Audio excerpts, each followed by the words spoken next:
Welcome to Current Affairs. We at Current Affairs will get you all important events from national, international and sports, which will be useful for your upcoming competitive exam. We will update daily, so to keep updated, subscribe to our channel. Hello friends, मैं प्रियंका कुमारी अभिजीत जी के जिस classes में आपका बहुत बहुत स्वागत है।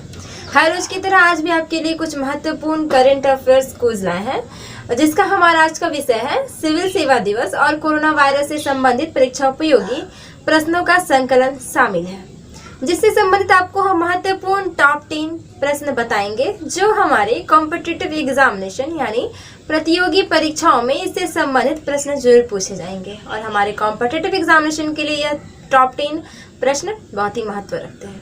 तो चलिए देखते हैं आज का हमारा महत्वपूर्ण टॉप 10 प्रश्न। संख्या 1, सिविल सेवा दिवस निम्न में से किस दिन मनाया जाता है?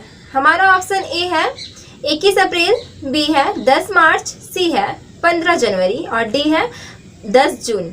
जिसका सही उत्तर हमारा ऑप्शन ए है 21 अप्रैल। प्रतिवर्ष 21 अप्रैल को सिविल सेवा दिवस के रूप में मनाया जाता है। इस अवसर पर प्रशासनिक सुधार तथा जन शिकायत विभाग द्वारा कार्यक्रम का आयोजन किया जाता है। इस दिन अखिल भारतीय सेवा के अधिकारियों को उनकी सर्वश्रेष्ठ सेवा के लिए पुरस्कृत किया जाता है। यह पुरस्कार उन्हें नागरिकों को उत्तम सेवाएं प्रदान करने के लिए दिया जाता है।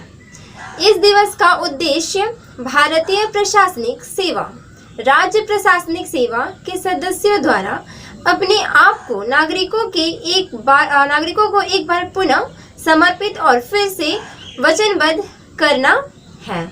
तो चलिए प्रश्न संख्या 2 देखते हैं। किस देश ने भारत द्वारा प्रत्यक्ष विदेशी निवेश नीति में किए गए बदलाव को WTO के सिद्धांत का उल्लंघन करार दिया? ऑप्शन है ए है नेपाल, बी है चीन, सी है जापान और डी है रूस। जिसका सही उत्तर हमारा ऑप्शन बी है चीन। आपको बता दें कि चीन ने भारत के नए प्रत्यक्ष विदेशी निवेश नियमों की आलोचना की। चीन ने सोमवार को कहा कि ये विश्व व्यापार संगठन के सिद्धांतों के विरुद्ध है और मुक्त एवं निष्पक्ष व्यापार के खिलाफ है। कोरोना महामारी के दौरान चीनी निवेश और भारतीय कंपनियों के टेकओवर को रोकने के लिए सरकार ने बड़ा कदम उठाते हुए पिछले हफ्ते FDI नियमों में बड़ा बदलाव किया था। इस बदलाव के बाद कोई भी विदेशी कंपनी किसी भारतीय कंपनी का अधिग्रहण विलय नहीं कर सकेगी। तो चलिए प्रश्न संख्या 3 देखते हैं। RBI ने वित्त वर्ष 2020 से 21 की पहली छमाही के शेष भाग के लिए अग्रिम सीमा को 1.2 लाख करोड़ रुपए से कितने लाख करोड़ रुपए तक बढ़ाने की घोषणा की? ऑप्शन ए हमारा ए 3 लाख करोड़ रुपए, बी है 4 लाख करोड़ रुपए, सी है 2 लाख करोड़ रुपए और डी है हमारा 5 लाख करोड़ रुपए। जिसका सही उत्तर हमारा ऑप्शन सी है 2 लाख करोड़ रुपए। RBI द्वारा जारी विज्ञप्ति में कहा गया है कि कोरोना वायरस महामारी फैलने से उत्पन्न स्थिति को देखते हुए भारत सरकार के साथ विचार विमर्श के बाद यह तय किया गया है कि चालू वित्त वर्ष की पहली छमाही अप्रैल से सितंबर 2020 की शेष अवधि के खर्चों को पूरा करने के लिए अग्रिम राशि को 2 लाख करोड़ रुपए किया जाएगा।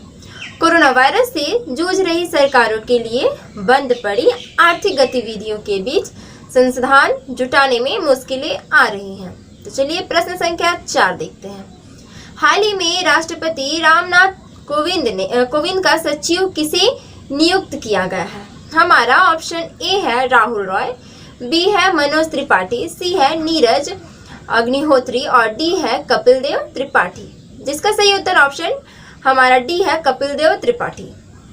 IAS अधिकारी कपिल देव त्रिपाठी को राष्ट्रपति रामनाथ कोविंद का सचिव नियुक्त किया गया है। कपिल देव त्रिपाठी असम, मेघालय, केडर के 1980 बैच के IAS सेवानिवृत्त अधिकारी हैं। मौजूदा समय में त्रिपाठी सार्वजनिक उद्यम चयन बोर्ड PESB के अध्यक्ष हैं। उनका कार्यकाल राष्ट्रपति के कार्यकाल के समान ही होगा।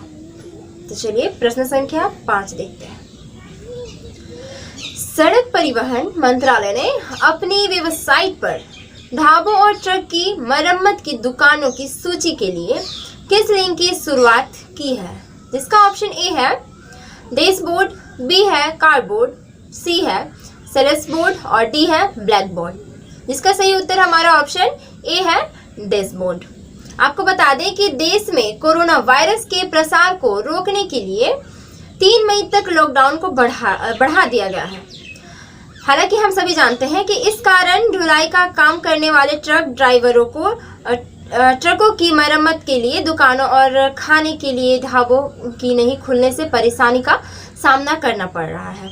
वहीं परिवहन मंत्रालय ने इसका समाधान करने के लिए डैशबोर्ड लिंक की शुरुआत की है।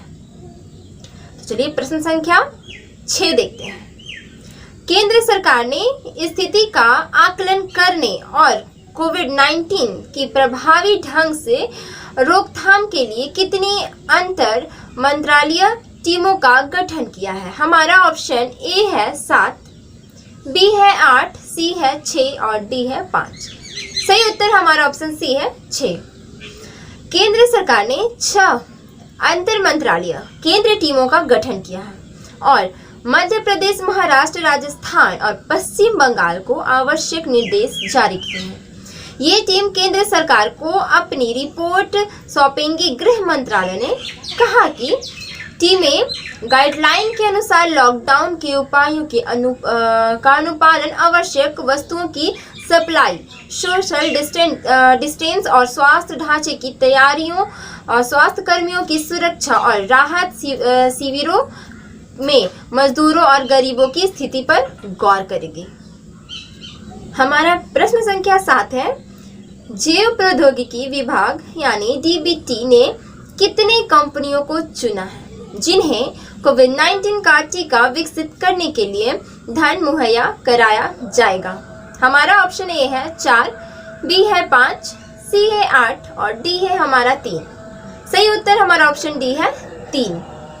3 कंपनियों में Cadila healthcare limited, Bharat biotech international limited और serum institute of India private limited यानी SIIPL शामिल है। DBT ने कोविड-19 के टीके को विकसित करने के लिए केंद्रीय समन्वय एजेंसी नामित की है। इसके अलावा उसे जांच और इलाज के तरीके निकालने के 13 अन्य प्रस्ताव भी मिले हैं। तो चलिए प्रश्न संख्या 8 देखते हैं। हाल ही में गोदावरी नदी घाटी क्षेत्र में निवास करने वाले आदिवासी आबादी के बीच कोविड-19 परीक्षण करने के लिए किस राज्य सरकार को निर्देश देने के लिए सर्वोच्च न्यायालय में एक याचिका दायर की गई है? हमारा ऑप्शन है ए है बिहार, बी है आंध्र प्रदेश, सी है उत्तर प्रदेश और डी है तमिलनाडु। सही उत्तर हमारा ऑप्शन बी है आंध्र प्रदेश। याचिका में कहा गया है कि गोदावरी नदी घाटी क्षेत्र जहां आदिवासी आबादी निवास कर रहे हैं, पोलवरम सिंचाई परियोजना वाले क्षेत्र के समीप जो है गोदावरी नदी घाटी क्षेत्र आंध्र प्रदेश, तेलंगाना, ओडिशा और छत्तीसगढ़ तक विस्तारित है। गोदावरी नदी सबसे बड़ी प्रायद्वीपीय नदी है। यह महाराष्ट्र के नासिक जिले में पश्चिम घाट की ढालों से निकलती है। इसकी लंबाई लगभग 1500 किलोमीटर है।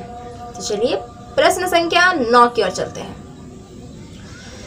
देश में ऐसा पहला ग्रीन राज्य निम्न में से कौन सा है जिसमें कोरोना वायरस के मामले नहीं हैं? ऑप्शन ए है बिहार, बी है पंजाब, सी है गोवा, डी है दिल्ली।